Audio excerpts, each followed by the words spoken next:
How to log into Ocean credit card account. Hi guys, welcome to our channel. Let's begin. Open up any web browser you want and on the search bar, search for oceanbank.com. On this official website, here you can find the option to sign into your online banking.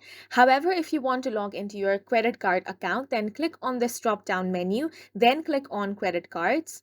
Once you do that, you're going to be taken to a new page, and here you need to enter your username. If you have forgotten your username, you have the option to retrieve it by clicking on this option right here.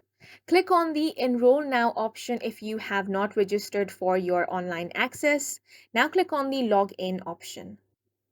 Now it is going to ask you for OTP delivery option. So select your phone number and then select the OTP delivery option, which is SMS or phone call. Then click on the Continue option.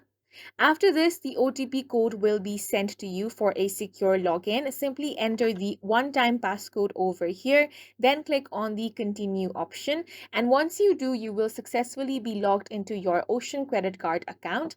And that's it for this video. We hope you guys found it helpful. Please make sure to hit the like button and subscribe for more videos like this.